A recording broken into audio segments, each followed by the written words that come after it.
Saya mengundang jemaat sekalian untuk bangkit berdiri. Kita akan bersama-sama membaca dua bagian dari firman Tuhan yang akan menjadi pokok perenungan kita bersama pada pagi hari ini.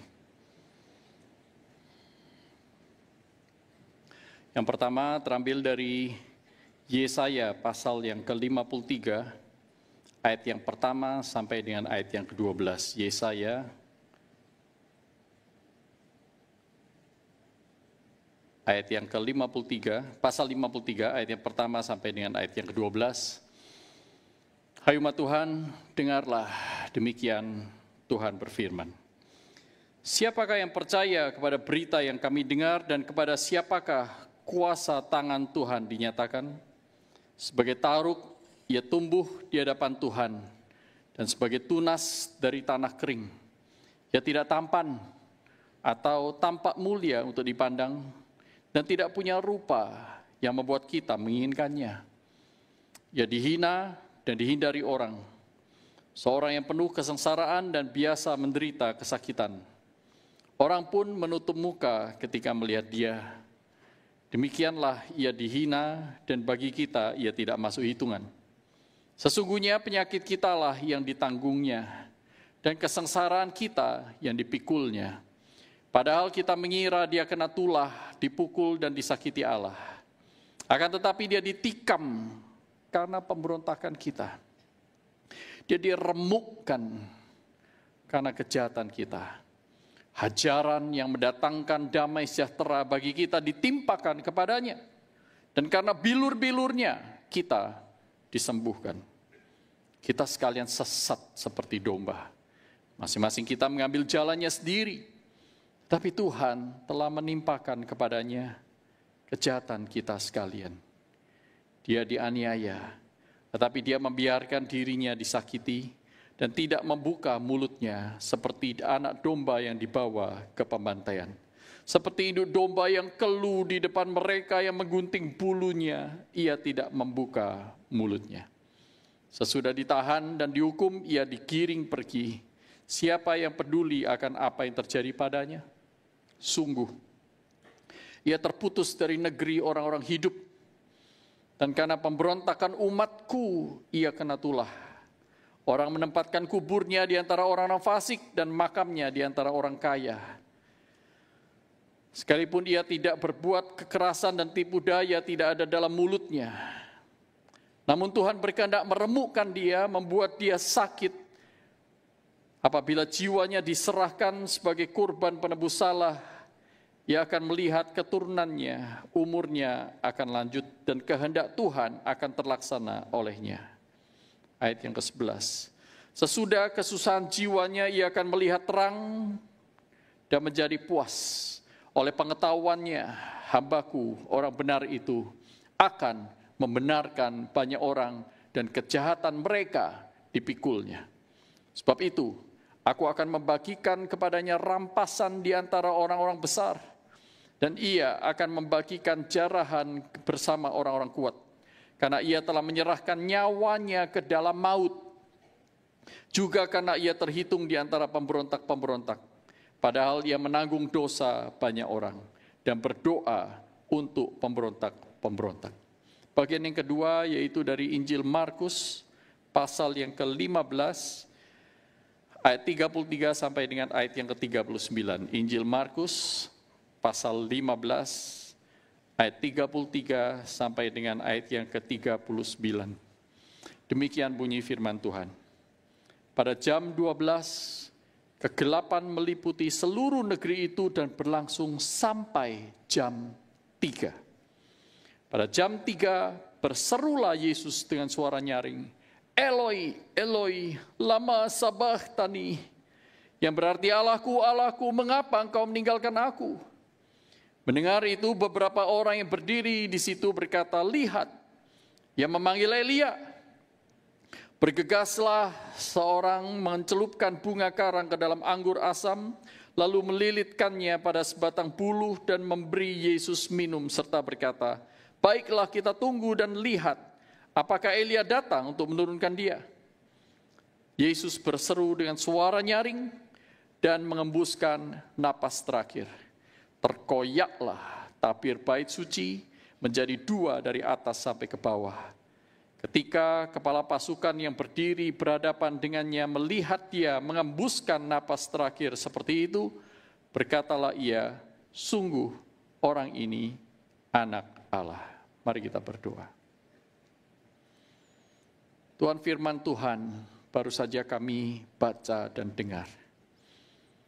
Kami rindu Engkau dengan kuasa Roh Kudus-Mu memakai hamba-Mu yang lemah dan hina ini untuk terus mengajar makna dari firman-Mu.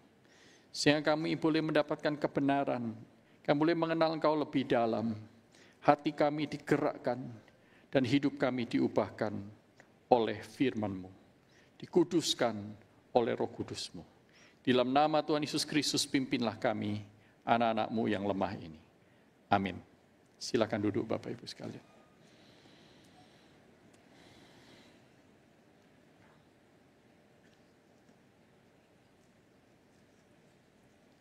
Sudah sering kali kita mendengar seruan orang-orang yang skeptis terhadap agama. Mereka berkata semua agama itu sama saja.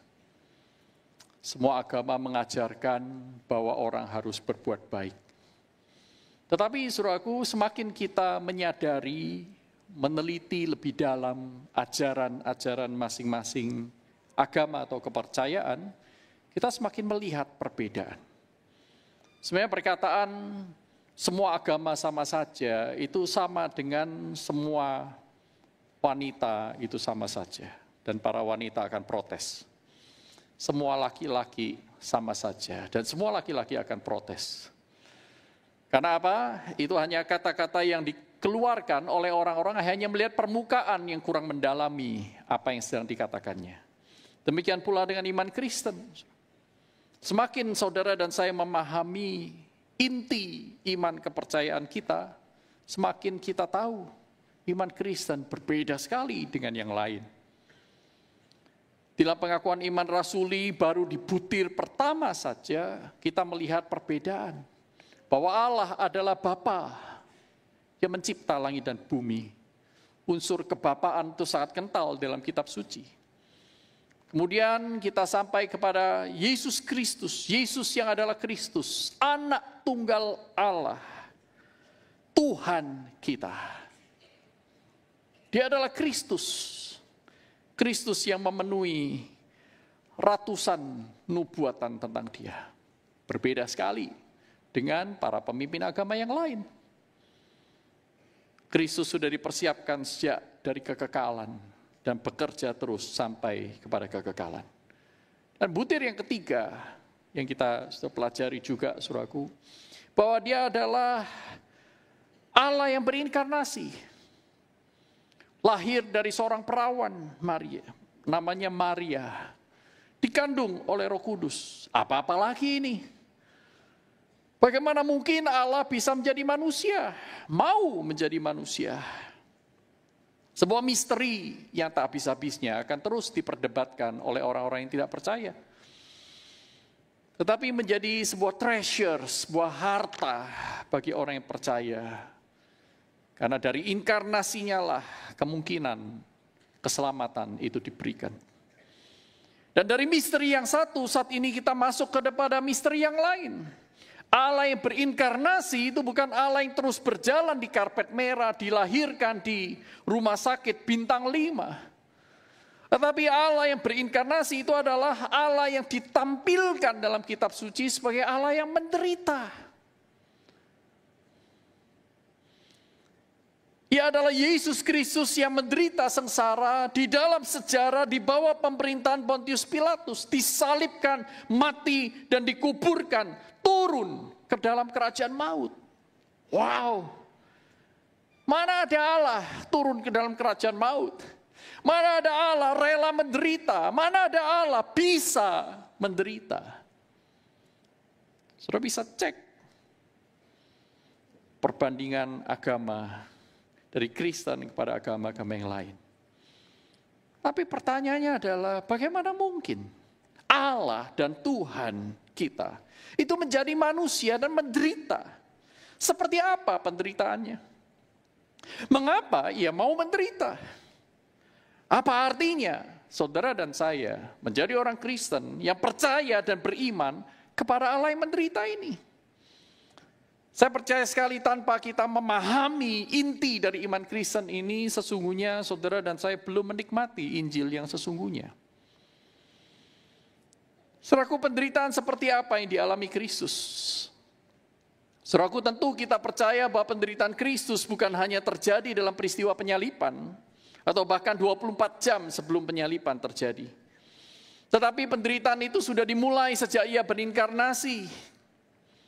Sebagaimana karya penebusan Kristus mencakup seluruh inkarnasinya, demikian juga dengan penderitaannya. Kristus menderita sejak dia berada dalam kandungan ibunya. Pergi dari satu ke tempat yang lain, ke tempat yang begitu jauh. Maria dan Yusuf mengalami kesulitan ketika harus pergi ke Bethlehem. Mereka bukan orang kaya sehingga mereka harus menyimpan atau menabung uang begitu rupa supaya dalam perjalanan paling tidak Maria bisa naik keledai. Tidak bisa menyewa kereta kuda yang lebih mahal. Saudara. Dalam kondisi kelelahan dia harus sampai ke Bethlehem. Di sana pun tidak ada tempat terbuka bagi mereka untuk bisa tidur seperti layaknya manusia biasa dan bahkan mengalami persalinan yang wajar. Mereka tidak punya privilege itu karena mereka adalah orang yang miskin. Yesus miskin sejak lahir. Bayangkan, sang raja di atas segala raja, sang tuan di atas segala tuan. Allah di atas segala Allah, imam di atas segala imam, nabi di atas segala nabi, lahir miskin.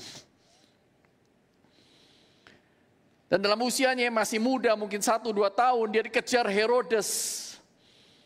Malaikat berkata kepada Yusuf, pergilah ke Mesir, saat ini juga, jangan tunggu-tunggu. Mereka pergi lagi, meninggalkan zona nyamannya, hidup menderita di tempat pengasingan. Dari Mesir mereka harus kembali, saudaraku, kembali ke Nazaret. Nazaret bukan tempat yang bisa dibanggakan. Sehingga perjanjian baru pun para murid itu berkata, apa yang baik keluar dari Nazaret? Nazaret terkenal dengan reputasi yang buruk. Itulah sebabnya dalam Yesaya sudah dinubuatkan. Dia tumbuh dari tanah kering. Tidak ada seorang pun menginginkannya. Dia tidak punya reputasi bagus. Dari rupanya tidak seorang pun menganggap dia manusia. Nazaret. Tempat wilayah Israel yang berdekatan dengan negara atau bangsa-bangsa kafir yang tidak percaya kepada Allah. Sehingga orang-orang di Yerusalem akan berkata, di daerah sana sudah terjadi pencemaran agama, pencemaran keturunan dan lain-lain. Reputasi jelek sekali. Tetapi di sanalah Yesus lahir dan dibesarkan. Saudaraku yang terkasih dalam Tuhan, dia hidup dalam kemiskinan. Sebagian besar hidupnya dibesarkan oleh seorang janda. Yusuf mati ketika Yesus masih muda. Hidup seorang janda bukan hidup yang diangan-angankan oleh wanita. Hidup yang sangat penuh dengan penderitaan. Sampai matinya pun Tuhan Yesus berkata kepada Yohanes, anakku inilah ibumu, ibu inilah anakmu. Karena hidupnya begitu miskin, begitu tertindas, begitu tidak sejahtera. Saudaraku, karya penebusan Kristus melingkupi semua masa dia berinkarnasi sampai selama-lamanya. Namun saudaraku, salib diberikan kepada kita untuk menjadi sebuah penegasan terakhir akan ketaatan Yesus yang sempurna kepada Bapanya. Sehingga di salib itu pula dia berkata, telah selesai. Bapa, kepadamu kuserahkan nyawaku.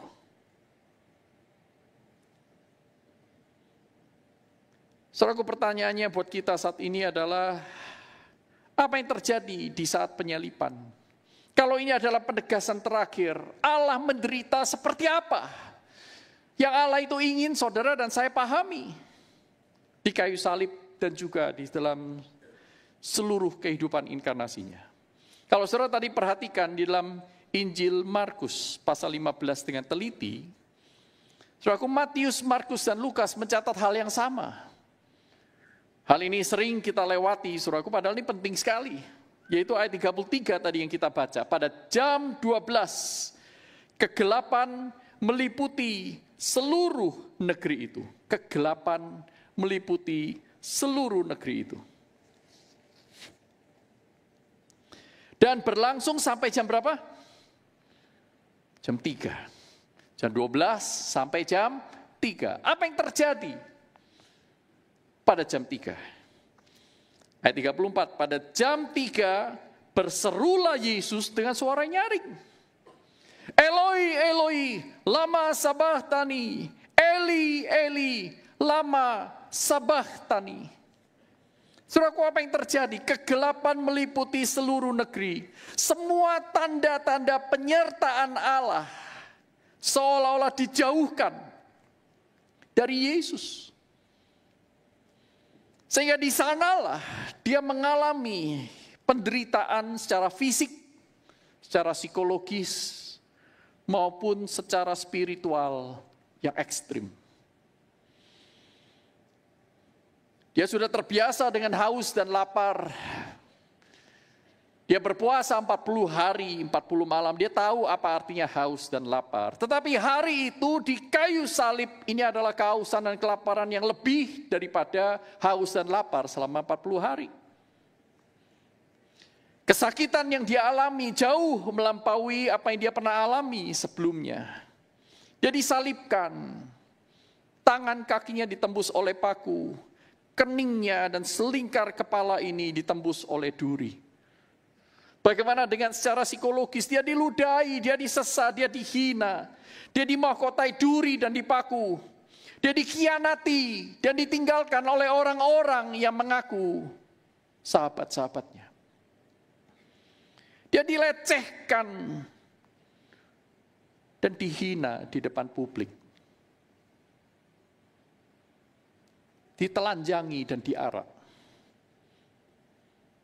Dipermalukan dan dicemooh.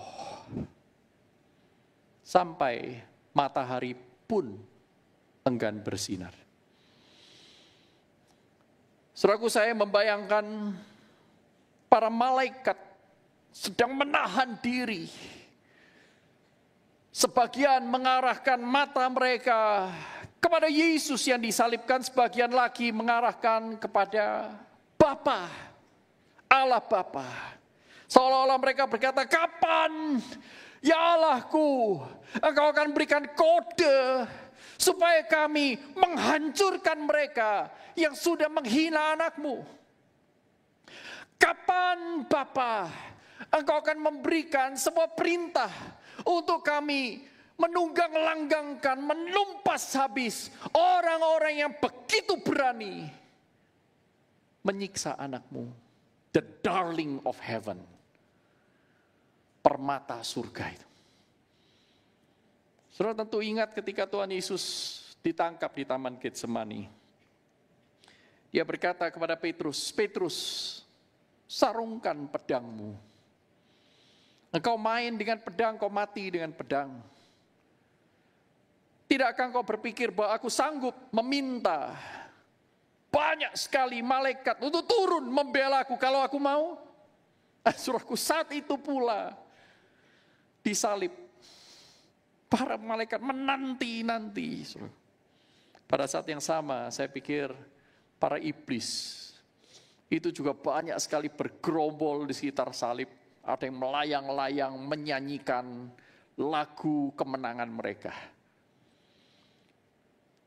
Tidak ada yang mereka lebih nikmati daripada pemandangan mereka menyiksa anak Allah.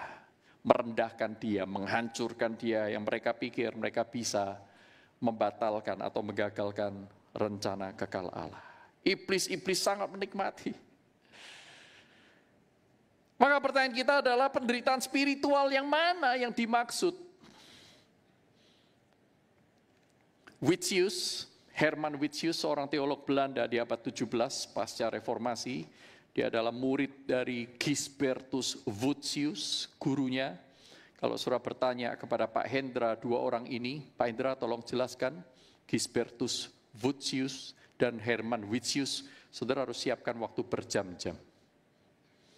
Beliau akan menjelaskan kepada Anda dahsyat sekali. Karena itu salah satu topik penelitian beliau dalam menyelesaikan program doktoralnya. Nah, Witsius ini, murid dari Voetius, itu berkata bahwa turun ke dalam kerajaan maut itu dialami oleh Yesus, mencakup seluruh penderitaannya selama inkarnasi. Tetapi John Calvin mempunyai lensa yang lebih terfokus. Bagi John Calvin, turun ke dalam kerajaan maut itu digenapi oleh Yesus ketika dia ditinggalkan oleh Bapa. Ketika dia berteriak, Eloi, Eloi, lama sabachthani. Dia ditinggalkan oleh Bapa. Itulah kerajaan maut. Kalau maut itu adalah keterpisahan dengan Allah, hidup itu adalah sebaliknya, yaitu manunggalnya manusia dengan Allah. Bersatunya kembali, berdamainya kembali manusia dengan Allah, maka kerajaan maut itu adalah kematian yang paling top markotop. Maut yang paling ekstrim. Itu bukan ditinggalkan oleh kekasih kita, bukan ditinggalkan oleh harta benda kita karena kebakaran, karena dicuri, karena harga saham ambruk, bukan, saudaraku. Maut yang sesungguhnya, yang tidak bisa kita bayangkan. Konsekuensinya begitu berat dan dahsyat, sampai kekekalan. Kerajaan maut itu adalah ketika kita ditinggalkan oleh Bapa. Tetapi saudara dan saya tidak bisa memahami. Kita tidak bisa ikut merasakan apa yang Kristus rasakan. Mengapa? Karena saudara dan saya tidak pernah mengalaminya. Kita tidak pernah mengalami apa yang Kristus alami. Kristus mengalami kerajaan maut full force. Saudara dan saya masih segelintir. Mengapa? Karena sekalipun kita jatuh dalam dosa misalnya. Sekalipun saudara dan saya belum percaya kepada Kristus, tetapi Allah tidak pernah meninggalkan kita. Allah tetap memberikan anugerah-anugerah yang sifatnya umum. Common grace diberikan kepada orang percaya maupun tidak percaya. Sehingga ketika saudara makan di dorm, masih ada ayam goreng. Menu favorit. Masih ada minuman. Masih ada nasi. Masih ada makanan hangat. Kalau bosan masih bisa nyebrang ke Benten. Saudara masih menikmati anugerah Tuhan. Itu masih belum maut secara full force. Maut secara penuh dialami oleh Kristus. Dia ditinggalkan betul-betul oleh Bapa. Saudaraku, orang-orang Yahudi mengerti hal ini. Saudara dan saya yang hidup di zaman modern kurang bisa memahami. Mengapa? Karena konsep kita berbeda. Saudara bayangkan pada saat itu Tuhan Yesus berteriak, orang-orang Yahudi ada di sekitarnya. Orang-orang Yahudi bisa bergidik.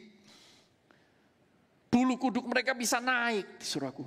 Karena apa? Karena bagi mereka ditinggalkan oleh Allah itu adalah neraka yang sesungguhnya.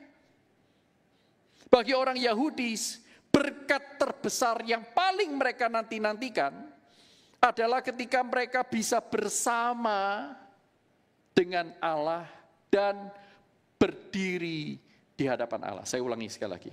Berkat terbesar, surga bagi orang Yahudi, itu adalah ketika mereka bisa bersama dengan Allah, berdiri di hadapan Allah. Saudara bisa melihat dalam Bilangan pasal 6, ayat 22 sampai 27 misalnya. Saudaraku, dalam Bilangan pasal 6 ini, saya baca dari ayat 24 sampai 26, saudaraku. Ini adalah formulasi benediction, formulasi berkat. Kita sering mendengar dalam beberapa ibadah, dikatakan di sana, Tuhan memberkati engkau dan melindungi engkau. Tuhan menyinari engkau dengan wajahnya dan memberi engkau kasih karunia. Tuhan menghadapkan wajahnya kepadamu dan memberi engkau damai sejahtera. Saudaraku, ini merangkumkan akan kondisi full blessedness.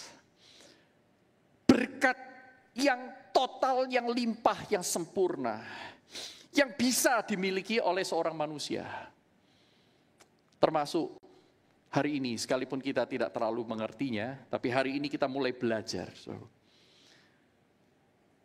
Tidak ada yang lebih penting daripada hidup bersama dengan Allah.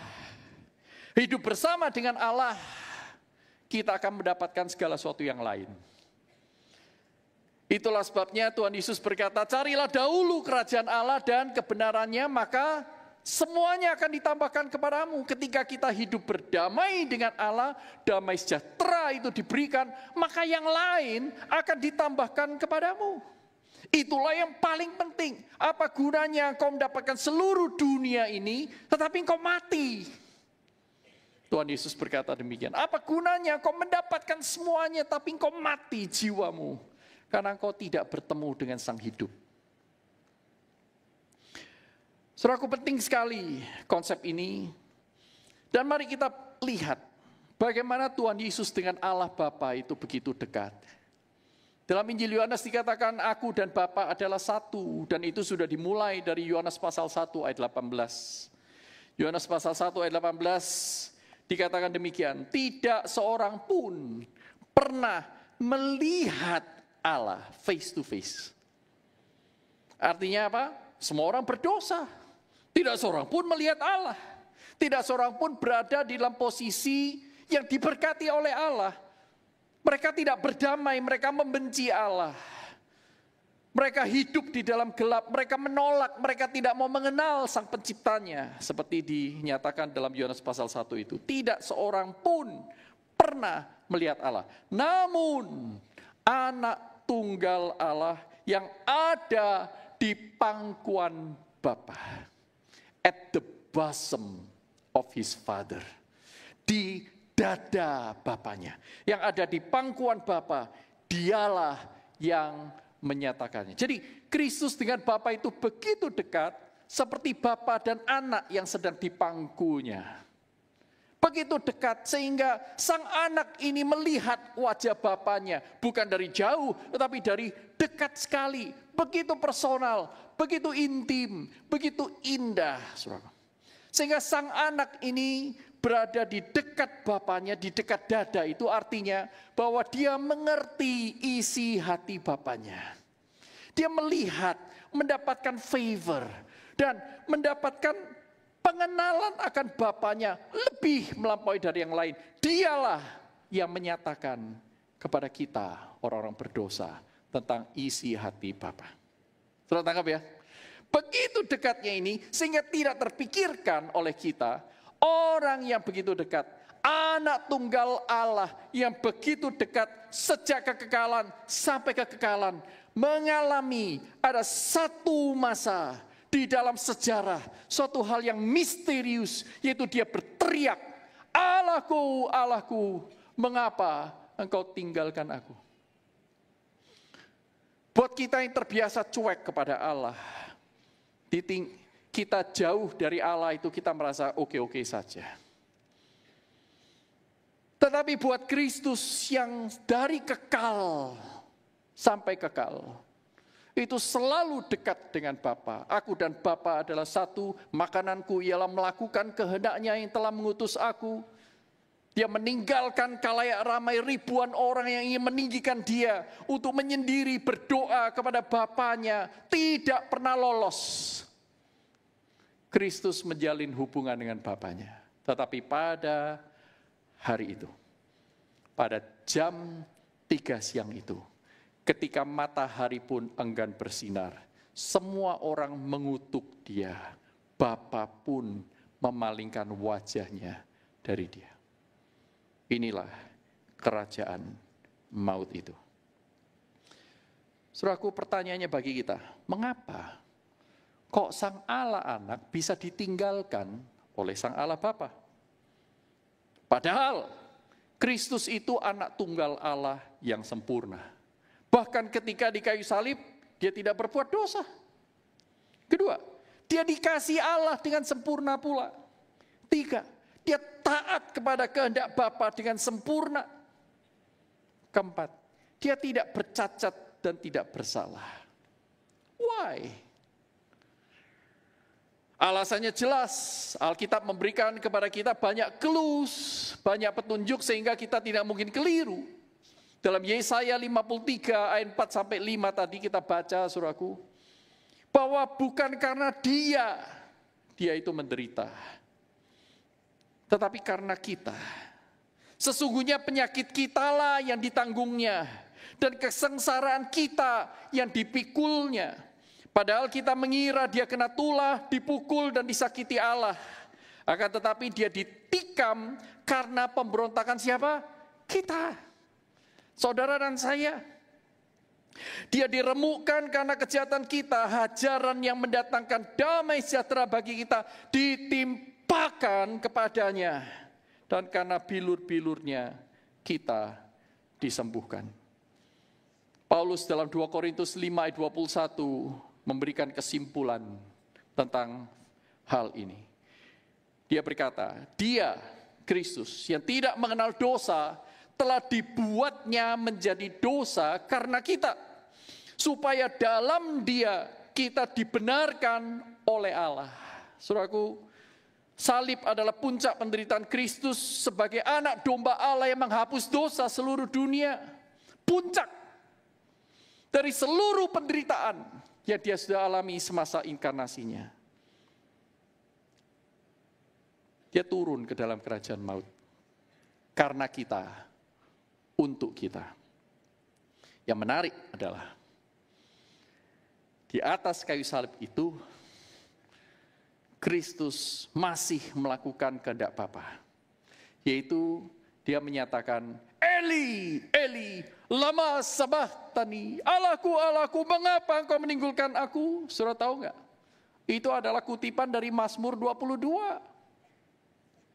Mazmur 22, jadi di dalam penderitaannya yang paling ekstrim pun, Kristus taat kepada kehendak Bapa, menyatakan kepada kita apa yang dia sedang kerjakan. Nanti kalau pulang, saudara sempat baca betul-betul sungguh-sungguh secara pribadi sampai berlutut di pinggir ranjang Anda mungkin, atau di sebelah meja makan, baca Mazmur 22. Mazmur 22 adalah Mazmur ratapan, saudaraku. Di dalam Mazmur ratapan ini ada dua macam dalam seluruh kumpulan Mazmur. Mazmur ratapan dibagi menjadi dua, Mazmur ratapan yang berakhir negatif, tetap meratap, tidak ada jalan keluar. Dan Mazmur yang berikutnya adalah Mazmur ratapan yang berakhir dengan catatan positif. Ada jalan keluar, ada puji-pujian. Nah, Mazmur 22 ini termasuk golongan yang kedua. Di tengah-tengah penderitaannya Kristus mengungkapkan Mazmur ratapan. Saudaraku, ahli Taurat dan orang Farisi tahu apa yang Tuhan Yesus sedang kutip, saudaraku. Dan mereka terheran-heran. Mereka tidak mengerti, mereka diam. Yang bicara di dalam sekitar salib itu adalah tentara-tentara Romawi. Oh, mungkin dia sedang panggil Elia.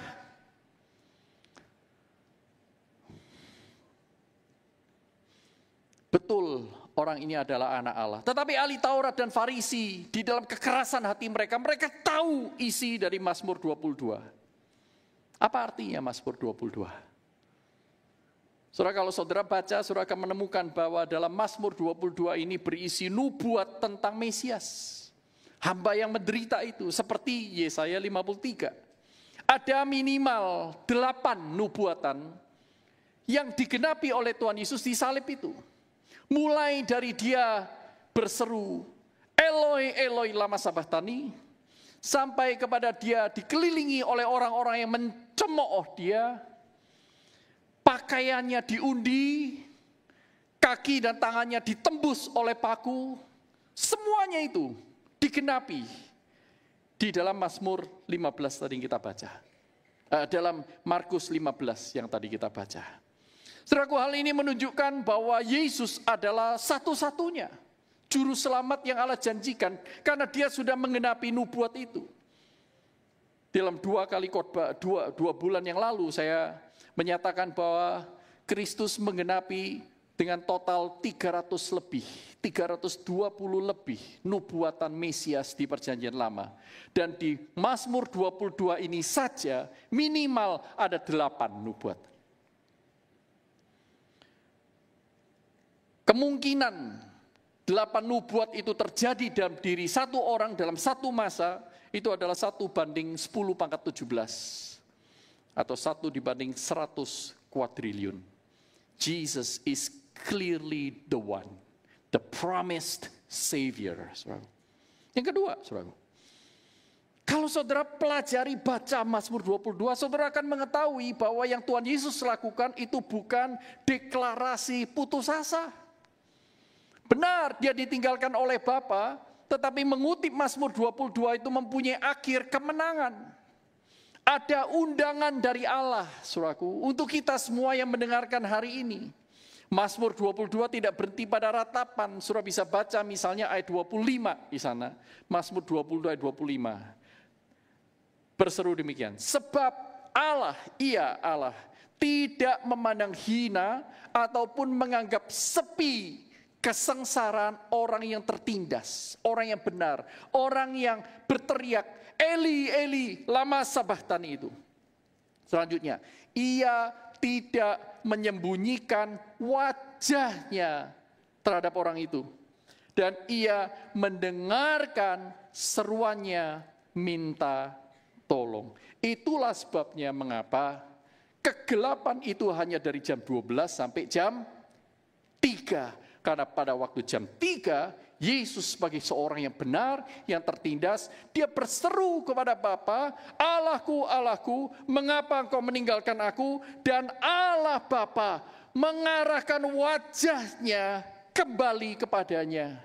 Penderitaannya sudah selesai, korban penebus salah sudah mencapai tujuannya, pengampunan disediakan, kematiannya memuliakan Allah. Saudaraku.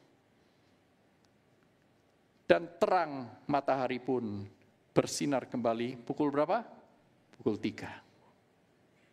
Kemenangan itu diraihnya. Saudaraku yang terkasih dalam Tuhan, itulah sebabnya Yesus bisa berkata, sudah selesai. Tetelestai.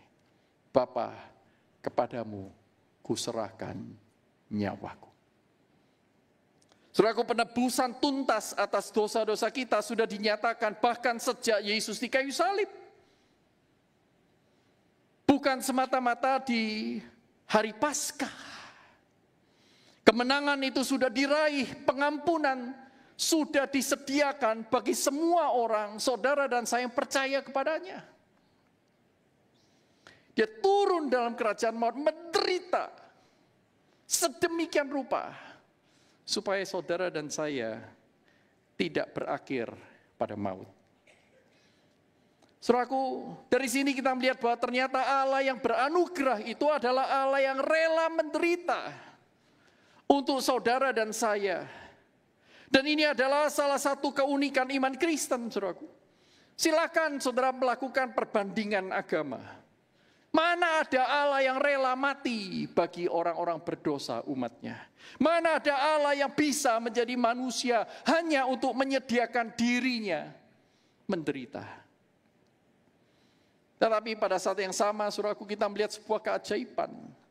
Hal yang luar biasa yang Allah lakukan kepada kita. Ketika manusia gagal mengupgrade dirinya untuk mendekat kepada Allah, Allah bersedia downgrade dirinya. Menjadi manusia, dihina, dicemooh, dicaci maki, disalah mengerti. Menjadi lemah, terbatas, sangat bergantung kepada manusia yang lain. Kalau haus harus cari air, kalau lapar harus cari makan, kalau kesepian harus cari rekan-rekan yang lain. Dia bukan hanya downgrade menjadi manusia, mengenakan kemanusiaan itu, tapi Allah juga bersedia beserta dengan kita. Immanuel, di tengah-tengah penderitaan kita. Bukan manusia yang mengisi kekurangan dirinya, karena manusia selalu gagal, tetapi Allah rela mengosongkan dirinya untuk mengisi manusia dengan anugerahnya. Sang Immanuel itu berinkarnasi, dan Sang Immanuel yang berinkarnasi itu adalah Allah yang menderita. Artinya apa? Dalam Ibrani pasal 4 ayat 15 dikatakan, dia bukan imam besar yang tidak bisa merasakan kelemahan-kelemahan kita. Sebaliknya, dia mengalami, bahkan jauh melampaui apa yang saudara dan saya alami. Pengalaman Kristus akan penderitaan, pengalaman Kristus akan penolakan, pengalaman Kristus akan cercaan dan hinaan. Pengalaman Kristus bahkan ditinggalkan oleh Allah, jauh melampaui yang saudara dan saya mungkin rasakan dan alami. Tetapi itu dia alami, saudaraku, dengan kasih-Nya, dengan kehendaknya sendiri, bukan karena paksaan. Sehingga dia adalah Allah yang turut merasakan kelemahan kita, penderitaan kita, digodai, dicobai. Dia mengerti penderitaan saudara dan saya. Dia mengerti setiap tetes air matamu. Namun yang berbeda antara dia dan kita ketika kita mengalami penderitaan adalah dia tidak berdosa.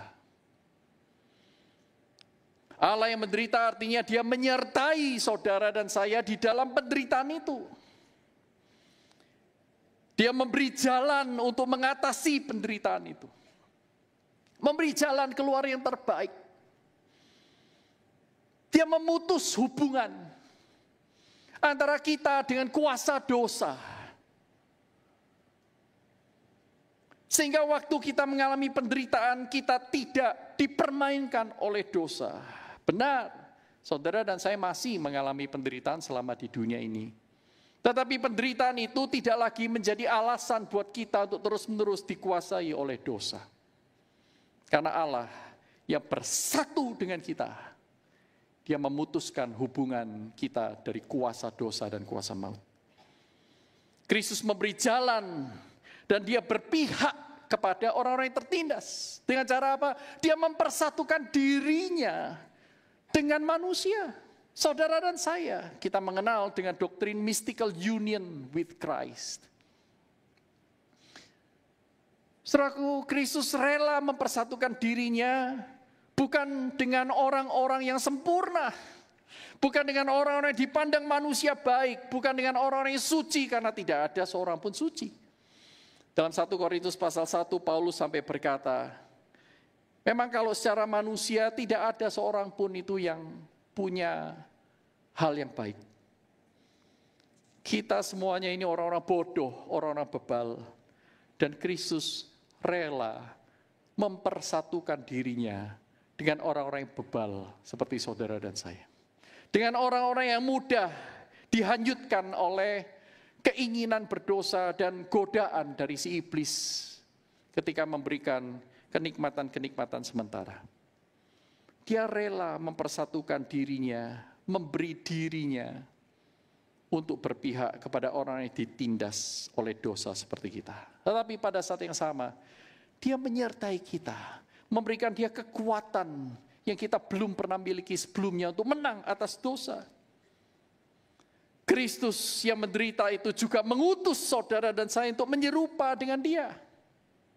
Di tengah-tengah penderitaan, menyatakan anugerah Allah dalam Kristus yang seluas-luasnya melalui perkataan maupun perbuatan. Bagi rekan-rekan kohort 21, ya sebentar lagi akan diwisuda dan diutus. Maupun rekan-rekan yang akan diwisuda baik dari jurusan-jurusan yang lain, dari FON, dari psikologi, dari manapun. Allah mengutus kita untuk menyatakan anugerah Allah di dalam Kristus itu seluas-luasnya kepada siapapun yang kita jumpai melalui perkataan dan perbuatan. Yaitu dengan cara apa? Dengan cara berpihak dan melayani yang tertindas. Bukan malah menjadi penindas dan jadi garong bagi sesamanya.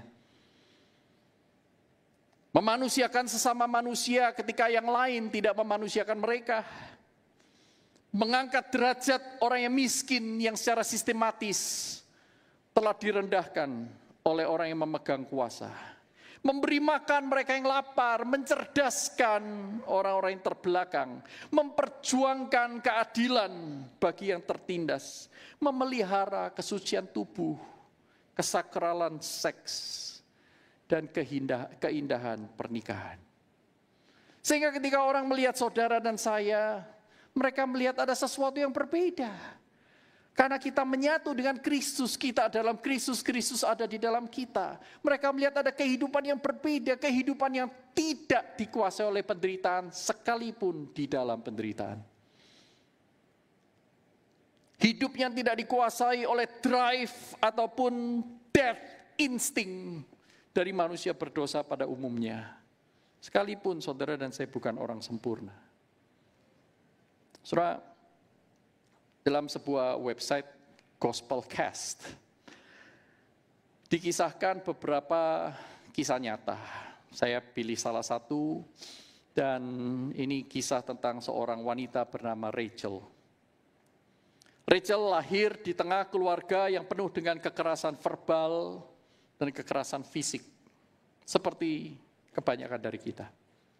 Sering dihina, sering direndahkan, sering dicemooh, sering dipukul, sering dianiaya oleh orang-orang yang mungkin dekat sama kita. Dan ketika dewasa, Rachel ini terjebak di dalam hubungan yang toksik.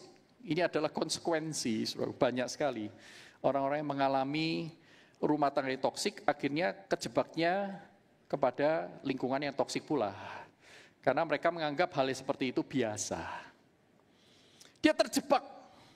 Sehingga terus-menerus dia merasa tidak berharga, hatinya hancur. Katanya, aku pikir aku pantas diperlakukan seperti itu. Memang dari dulu aku itu tidak mampu, aku tidak cantik, aku kurang tampan, aku tidak bisa ini, tidak bisa itu. Aku pantas jika aku tidak dihargai, aku pantas jika aku dihina. Aku percaya kebohongan bahwa aku tidak layak dicintai. Dan aku tidak akan pernah bebas dari semuanya ini, kata Rachel. Sampai suatu ketika dia tidak tahan, dia melarikan diri ke tempat penampungan wanita. Dan di sanalah Tuhan mengatur Rachel bertemu dengan seorang konselor yang dengan lembut, dengan sabar, mengenalkannya pada kasih Yesus. Pelan-pelan. Mulai diperkenalkan ada Allah loh. Dan Allah itu Allah yang rela menjadi manusia. Going extra miles. Bahkan dia rela menderita, menanggung penderitaan kekal yang seharusnya menjadi bagian kita. Dia adalah Allah Sang Immanuel yang bersedia menguatkan kita di tengah penderitaan, memberikan jalan keluar, membuat hidupmu berarti. Rachel berkata, untuk pertama kalinya aku mendengar bahwa aku itu berharga dan sangat dikasihi oleh Tuhan. Melalui waktu yang tidak pendek, terapi yang terus-menerus dijalankan, dan kasih dari keluarga gereja yang baru, Rachel dimuridkan dan Rachel belajar untuk melihat dirinya sekarang sebagai putri Allah yang terkasih. Sehingga dia berkata begini, ketika aku menyadari bahwa Yesus cukup dan dia menghargai aku sampai rela mati untukku, segalanya berubah. Hidupku bukan yang sama seperti dulu. Saudaraku, Max Lucado berkata satu kalimat yang indah. Dia berkata bahwa Allah lebih memilih untuk turun ke dalam neraka bagimu daripada pergi ke surga tanpamu. Allah rela masuk ke dalam kerajaan maut untuk mengambil saudara dan saya keluar dari sana daripada dia berada di zona nyamannya di surga tanpa kita. Dan itulah yang Kristus lakukan. Inilah Injil, harapan yang sejati, bukan omong kosong. Karena sudah terbukti dalam sejarah, di bawah pemerintahan Pontius Pilatus, dia menderita, disalibkan, mati, dan dikuburkan. turun ke dalam kerajaan maut. Untuk siapa? Untuk saudara dan saya. Inilah harapan yang sejati bagi manusia berdosa yang tertindas dan dipermainkan oleh dosa. Dosa di dalam diri maupun dosa dari orang lain. Seperti Anda dan saya. Saya tidak tahu neraka apa yang Anda sedang alami saat ini. Saya tidak tahu Anda berada di sudut mana di dalam kerajaan maut itu. Setiap orang mungkin berbeda-beda. Saya tidak tahu. Dan saya juga tidak tahu apakah Anda di sana menikmati atau Anda sedang menunggu-nunggu Tuhan untuk memanggil Anda keluar. Tetapi apapun neraka Anda hari ini, Ia mengasihi dan menanti kita pulang. Sehingga ketika hari ini diberitakan, Allahku, Allahku, mengapa engkau meninggalkan aku? Saudara harus ingat, kalimat itu sudah tuntas. Matahari sudah kembali bersinar. Sehingga setiap kali kita mendengar itu, sebenarnya Allah sedang mengundang kita dan Dia berseru, anakku, anakku, mengapa engkau meninggalkan aku? Bukan Allah meninggalkan kita, kita meninggalkan Dia. Mari kita tunduk kepala, kita berdoa.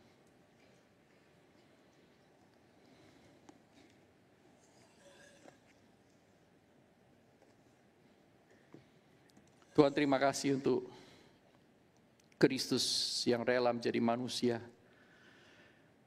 meninggalkan semua kemuliaan dan kemewahan, bersedia disalahpahami, disalah mengerti, direndahkan, dicemooh, bahkan ditelanjangi di depan publik.